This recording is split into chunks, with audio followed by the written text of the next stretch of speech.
નમસ્કાર વિદ્યાર્થી મિત્રો. ચેપ્ટર નંબર 15 જૈવ વિવિધતા અને સંરક્ષણમાં આજનો આપણો ટોપિક છે જૈવ વિવિધતાની ભાત એટલે કે પેટર્ન્સ ઓફ બાયોડાયવર્સિટી. આની અંદર મુખ્ય બે ટોપિક છે. એક છે અક્ષાંશીય ઢોળાંશ અને બીજું છે જાતિ વિસ્તારના સંબંધો. તો આજે આપણે જોઈશું જૈવ વિવિધતાની ભાત રૂપે અક્ષાંશીય ઢોળાંશની માહિતી. બરાબર. તો અહીં પ્રાણીઓ અને વનસ્પતિઓની વિવિધતા એ સમગ્ર વિશ્વમાં અસમાન વિતરણ દર્શાવે છે. બરાબર. અને ખૂબ જ જાણીતી વિવિધતામાં અક્ષાંશીય વિવિધતા ખૂબ રસપ્રદ છે. તો આપણે જ્યારે પૃથ્વીની આકૃતિ દોરીએ છીએ ત્યારે બરાબર મધ્યમાં શું હોય છે? વિષુવવૃત્ત હોય છે, આપણે જાણીએ છીએ. અને વિષુવવૃત્તથી જેમ જેમ બંને ધ્રુવ તરફ જઈએ એમ એમ જે છે એ જાતિ વિવિધતા ઘટે છે.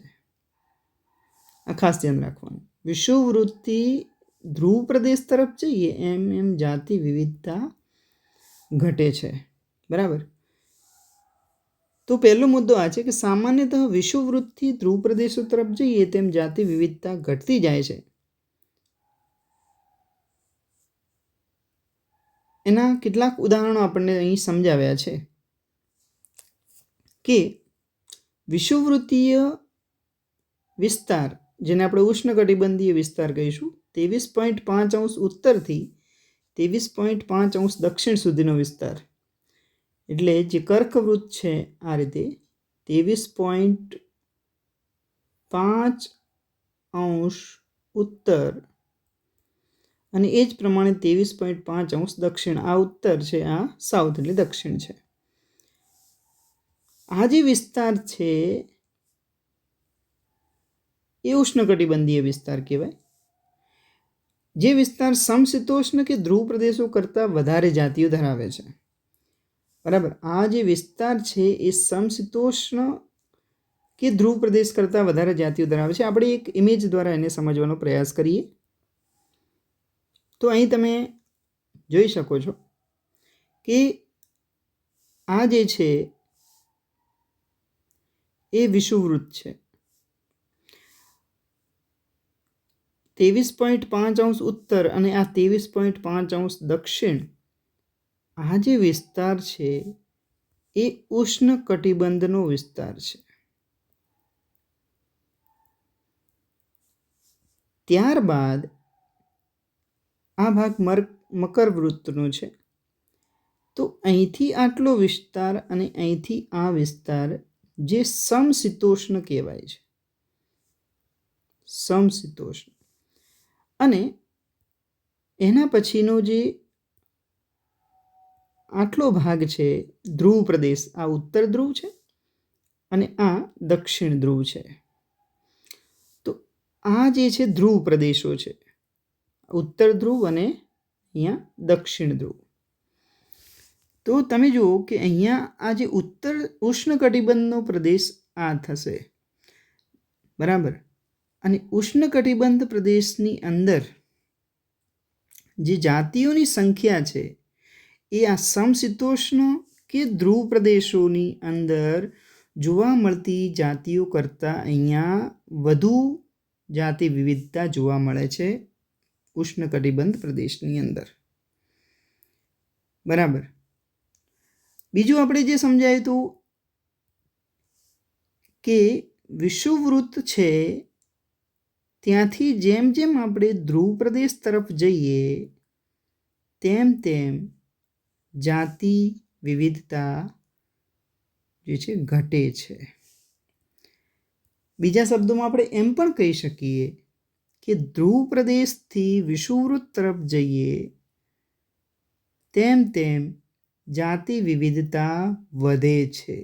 આ બંને મુદ્દાઓ યાદ રાખવાના છે. બરાબર. તો આ પહેલો મુદ્દો થશે. કેટલાક આ જે વાક્ય છે એને સમજાવવા માટે આપણને કેટલાક ઉદાહરણ આપણી બુકની અંદર આપ્યા છે, એ જોઈએ. તો અહીં જોઈ શકાય છે વિષુવવૃત્તથી નજીક આવેલા કોલંબિયામાં 1400 જેટલી પક્ષીની જાતિઓ છે. તો જે વિષુવવૃત્ત છે એનાથી નજીક કોલંબિયાની અંદર, ધારો કે અહીંયા વિષુવવૃત્ત છે, વિષુવવૃત્તની નજીક છે કોલંબિયામાં 1400 જેટલી પક્ષીઓની જાતિઓ છે. જ્યારે 41° ઉત્તરમાં ન્યુયોર્કમાં 105 જેટલી પક્ષીની જાતિ છે. તો અહીંયા આપણે જોઈએ તો 23.5 અને એનાથી ઉપર આપણે જોઈએ તો સમથિંગ અહીંયા ક્યાંક વિચારી શકાય 41.5°, જ્યાં ન્યુયોર્કની અંદર કેટલી 105 પક્ષીની જાતિઓ છે. જ્યારે 71° ઉત્તરમાં સ્થિત, હજી તમે આગળ જુઓ તો અહીંયા આગળ મકરવૃત્ત આવશે 65.5°. ત્યારબાદ અહીંયા ક્યાંક જે ગ્રીનલેન્ડ છે, જે 71° ઉત્તરમાં છે, 71° નોર્થમાં છે, ત્યાં ગ્રીનલેન્ડમાં પક્ષીની જાતિઓ કેટલી છે? 56 છે. તો મિત્રો આપણે જોયું કે વિષુવવૃત્તથી જેમ જેમ આપણે ધ્રુવ પ્રદેશ તરફ જઈએ એમ એમ પક્ષીઓની જાતિઓની સંખ્યા ઘટતી જાય છે. અહીં 1400, ત્યારબાદ 105 અને 56. બરાબર. ભારત, ત્રીજો મુદ્દો આપણે જોઈએ. ભારત કે જેનો અધિકતમ વિસ્તાર ઉષ્ણકટિબંધીય અક્ષાંશમાં છે, તે 1200થી પણ વધારે પક્ષીની જાતિઓ ધરાવે છે. ભારતનો વિસ્તાર ઉષ્ણકટિબંધીય અક્ષાંશમાં આવેલો છે, જે 1200થી વધારે પક્ષીઓની જાત ધરાવે છે. બરાબર. એ મુદ્દો આપણે જોઈએ તો અહીં તમે જોઈ શકો છો નંબર ઓફ બર્ડ સ્પીસીસ, પક્ષીની જે છે જાતિઓની આપણે સંખ્યા ઉતરતા ક્રમમાં તમે જુઓ તો કોલંબિયા જે વિષુવવૃત્તની એકદમ નજીક છે ત્યાં 1400 જાતિઓ પક્ષીની 1400 જાતિ જોવા મળે છે. ભારત કે જે વિષુવવૃત્તની એકદમ નજીક છે તેમાં 1200થી પણ વધુ પક્ષીની જાતિઓ જોવા મળે છે. ન્યુયોર્ક જે 41° જે છે નોર્થમાં સ્થિત છે ત્યાં 105 પક્ષીની જાતિઓ છે, અને ગ્રીનલેન્ડ જે 71° ઉત્તરમાં છે ત્યાં 56 પક્ષીની જાતિઓ જોવા મળે છે. તો જેમ જેમ આપણે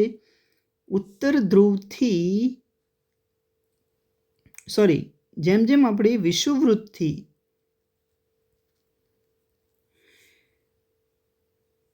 ધ્રુવ તરફ જઈએ છીએ એમ એમ પક્ષીની જાતિની સંખ્યા ઘટે છે.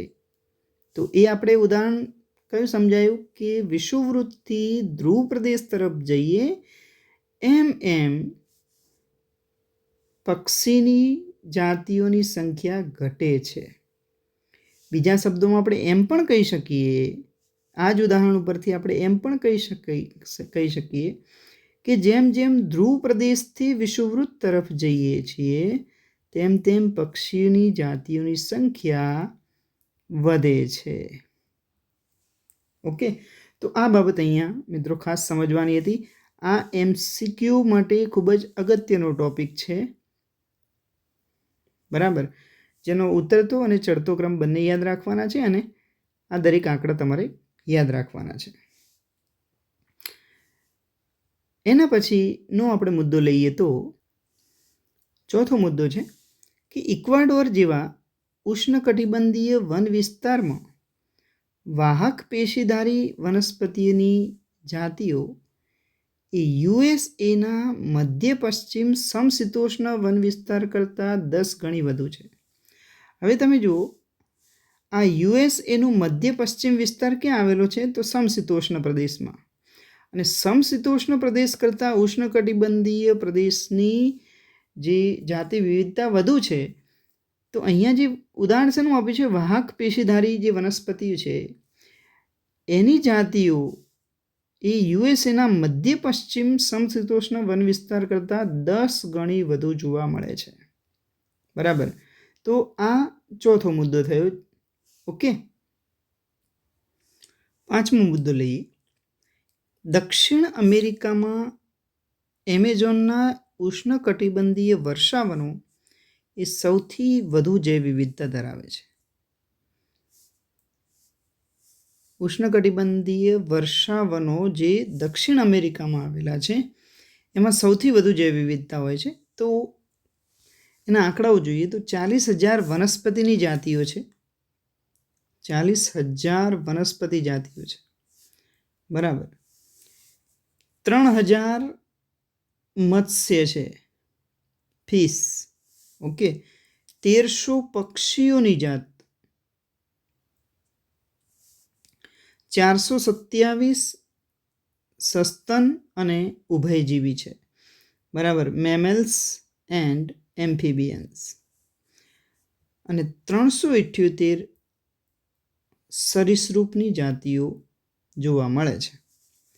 તથા 1,25,000થી વધુ અપૃષ્ઠવંશી પ્રાણીઓની જાતિઓનું નિવાસ સ્થાન છે. તો તમે જોઈ શકો છો દક્ષિણ અમેરિકાની અંદર જે એમેઝોન વર્ષાવનો છે, જે ઉષ્ણકટિબંધીય વિસ્તારમાં આવેલા છે, ત્યાં સૌથી વધુ જૈવ વિવિધતા છે. અને એના આંકડાઓ આપણે જોઈએ તો 40,000 વનસ્પતિની જાતિઓ, 3,000 મત્સ્યો છે, 1,300 પક્ષીઓ, 427 સસ્તન અને ઉભયજીવી, 378 સરીસૃપ. આ ઉપરાંત 1,25,000થી વધુ અપૃષ્ઠવંશી પ્રાણીઓની જાતિઓનું નિવાસ સ્થાન છે, બરાબર. તો આ થયો 5મો મુદ્દો. આ આંકડાઓ પણ તમારે યાદ રાખવાના થશે. વૈજ્ઞાનિકોનું અનુમાન છે કે અહીં હજુ લગભગ 2 મિલિયન જેટલી કીટક જાતિઓની શોધ, નામકરણ કે ઓળખ બાકી છે. લગભગ 2 મિલિયન જેટલા કીટકની જાતિઓની શોધ, હજુ એનું નામકરણ તેમજ એની ઓળખ કરવાની બાકી છે. ઓકે. તો અહીં આપણે અક્ષાંશીય ઢોળાંશની અંદર 5 મુદ્દાઓનો અભ્યાસ કર્યો કે જેની અંદર આપણે કેટલીક બાબતોને સમજ્યા. જોઈએ તો આપણે તો અહીંયા તમે જોઈ શકો છો કે જે આ એમેઝોન વર્ષાવનો છે, બરાબર, જે ઉષ્ણકટિબંધીય વિસ્તારમાં આવેલા છે, બરાબર. અને આ વિસ્તારની અંદર સૌથી વધુ જૈવ વિવિધતા જોવા મળે છે, બરાબર. આ આંકડો આપણે જોઈએ તો 40,000થી વધારે વનસ્પતિની જાતિઓ છે, 3,000 ફિશ, 1,300 પક્ષીની જાતિઓ, 427 સસ્તનો, 427 ઉભયજીવી, 378 સરીસૃપ અને 1,25,000થી વધુ અપૃષ્ઠવંશીઓ અહીંયા જોવા મળે છે, બરાબર. તો આ જે છે એ સંખ્યા બતાવી છે. અને સૌથી વધુ જૈવ વિવિધતા ધરાવતો પ્રદેશ જે આપણે ઉષ્ણકટિબંધીય એમેઝોન વર્ષાવનો જેને કહીએ છીએ, દક્ષિણ અમેરિકા, જે પૃથ્વી પરનું સૌથી વધુ જૈવ વિવિધતા ધરાવતો વિસ્તાર છે એમ કહી શકાય, બરાબર છે. અને હજુ સુધી 2 મિલિયન જેટલી કીટક જાતિઓની શોધ, નામકરણ અને ઓળખ બાકી છે. ઓકે. તો આ પહેલો પ્રશ્ન થયો અક્ષાંશીય ઢોળાંશ વિશે. તો આપણે 5 મુદ્દાઓ લખવાના છે, બરાબર.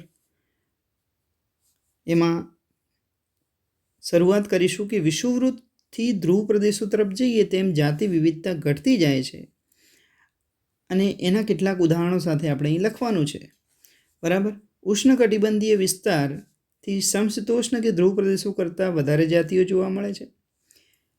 પછી એના કેટલાક આંકડાઓ લખીશું. પક્ષીની જાતિઓની સંખ્યા દ્વારા આપણે સમજાવવાનું છે કે વિષુવવૃત્તની નજીક આવેલો જે કોલંબિયા છે ત્યાં 1,400 જેટલી પક્ષીની જાતિઓ છે. 41° ઉત્તરમાં ન્યુયોર્કમાં 105 જેટલી પક્ષીની જાતિઓ છે. તો 71° ઉત્તરમાં સ્થિત ગ્રીનલેન્ડ ફક્ત 56 પક્ષીની જાતિ ધરાવે છે. ભારત કે જે ઉષ્ણકટિબંધીય અક્ષાંશમાં છે તે 1200થી વધારે પક્ષીની જાતિઓ ધરાવે છે. બરાબર.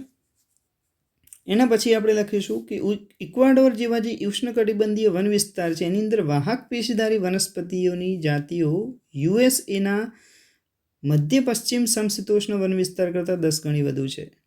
અને છેલ્લો મુદ્દો કે દક્ષિણ અમેરિકાના જે એમેઝોનના ઉષ્ણકટિબંધીય વર્ષાવનો છે એમાં સૌથી વધુ જૈવ વિવિધતા જોવા મળે છે, જેના આંકડાઓ આપણે યાદ રાખવાના છે. અને 2 મિલિયન જેટલી કીટક જાતિઓની શોધ, નામકરણ કે ઓળખ હજુ બાકી છે. તો આ પ્રશ્ન આપણને 3 માર્ક્સમાં પણ બોર્ડની પરીક્ષામાં પૂછી શકાય છે કે અક્ષાંશીય ઢોળાંશ સમજાવો, જૈવ વિવિધતાના ભાત સ્વરૂપે અક્ષાંશીય ઢોળાંશ સમજાવો, એવી રીતે 3 માર્ક્સમાં પણ આ થિયરી એ પૂછી શકાય છે, અગત્યની છે. ઓકે, એના પછીની આપણે થિયરી લઈએ.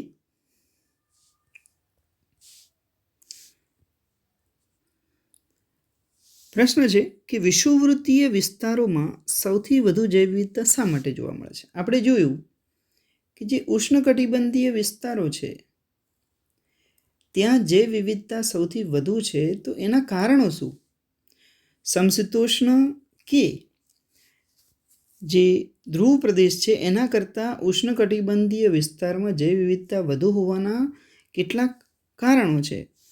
તો પરિસ્થિતિવિદો અને ઉદ્વિકાસીય જીવશાસ્ત્રીઓ આ માટે ઘણા સિદ્ધાંતો દર્શાવ્યા છે. તો એમાં આપણે 3 સિદ્ધાંતોની વાત કરવાની છે. પહેલી વાત કરીએ,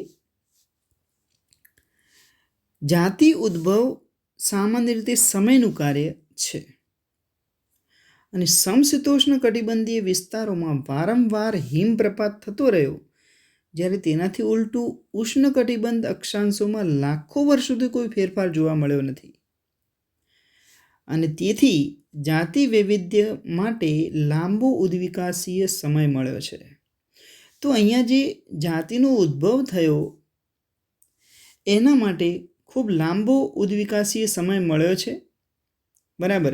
કેમ કે ત્યાં જે છે કોઈ પણ પ્રકારનું આવા હિમપ્રપાતો, જે સમશીતોષ્ણ કટિબંધ વિસ્તારો છે ત્યાં વારંવાર હિમપ્રપાત થવાને કારણે ત્યાંનું જે વાતાવરણ છે એ સ્થિર નહોતું. પણ અહીંયા કેવું થયું, ઉષ્ણકટિબંધની અંદર લાખો વર્ષોથી કોઈ ફેરફાર જોવા મળ્યો નથી. પરિણામે જાતિને પોતાનામાં વૈવિધ્ય લાવવા માટે ખૂબ લાંબો ઉદ્વિકાસીય સમય મળ્યો છે.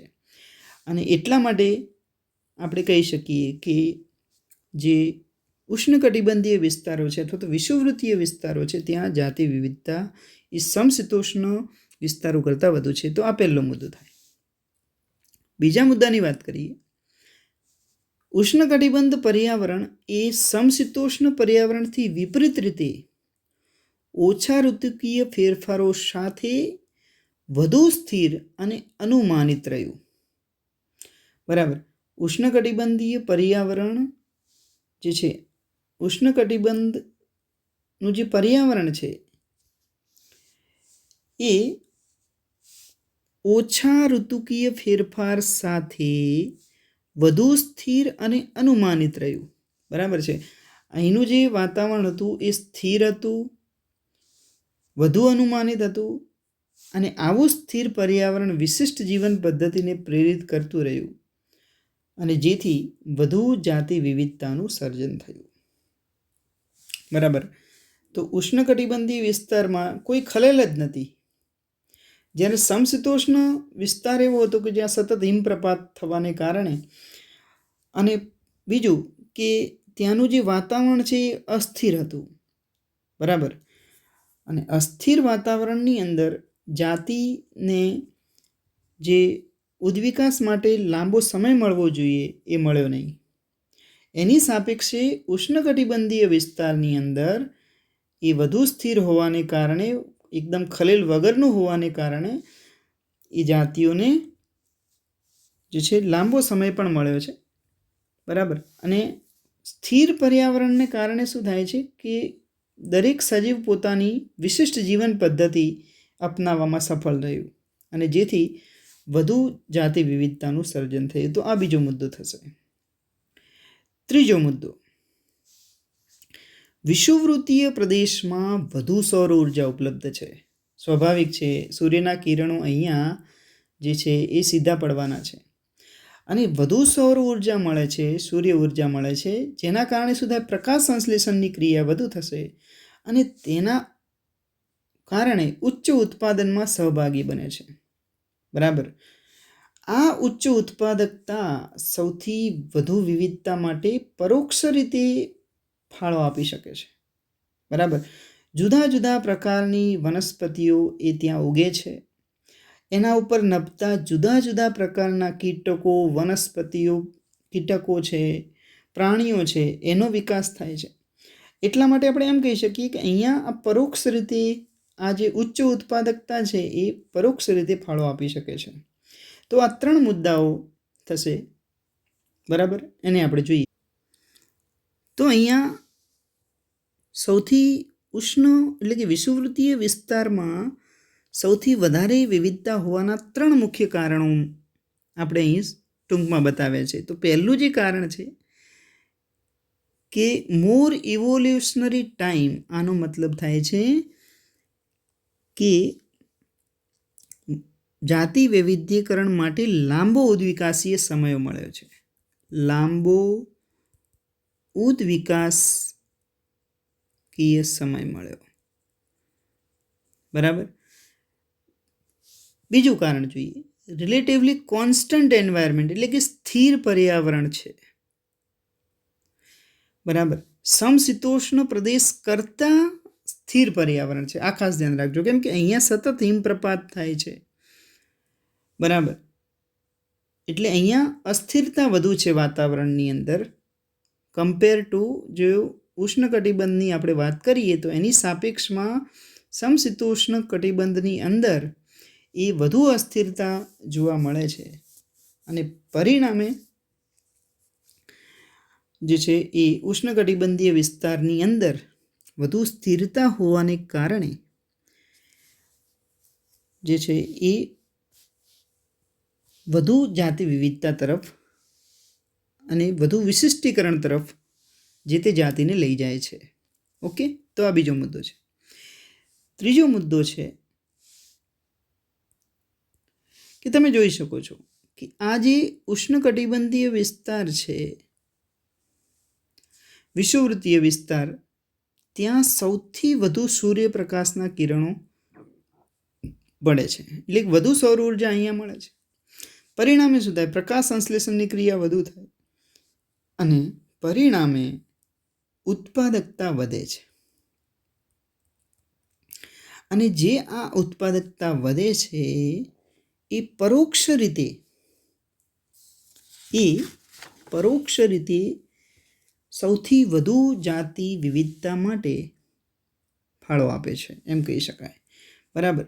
તો આ 3 મુદ્દાઓ છે. 2 માર્ક્સની અંદર આ પ્રશ્ન પણ પૂછી શકાય છે કે વિષુવવૃત્તીય વિસ્તારોમાં સૌથી વધુ જાતિ વિવિધતા હોવા માટેના કારણો લખો. બરાબર. તો આપણે આ 3 કારણો લખવાના છે. બરાબર. તો આ પ્રશ્ન 2 અથવા તો 3 માર્ક્સની અંદર બોર્ડની પરીક્ષામાં પૂછી શકાય છે. ઓકે. તો આ લેક્ચરમાં તમને મજા આવી હશે. સમજાવવાનો પ્રયાસ કર્યો છે મેં. બરાબર. છતાં પણ કોઈ જગ્યાએ ખ્યાલ ના આવે તો કોમેન્ટ બોક્સમાં લખજો, એટલે હું તમારો જવાબ આપવાનો પ્રયાસ કરીશ. આજે આપણે આટલું જ રાખીએ છીએ. નેક્સ્ટ વિડીયો લેક્ચરમાં ફરીથી નવા ટોપિક સાથે મળીશું. જો વિડીયો ગમ્યો હોય તો લાઈક જરૂર કરજો. ચેનલ હજુ સુધી જો સબસ્ક્રાઈબ ન કરી હોય તો સબસ્ક્રાઈબ બટન ક્લિક કરજો, તેમજ બેલ બટન દબાવજો, જેથી નવા વિડીયોની અપડેટ મળતી રહેશે. અને તમારા મિત્રો સાથે પણ શેર કરજો. આવજો મિત્રો.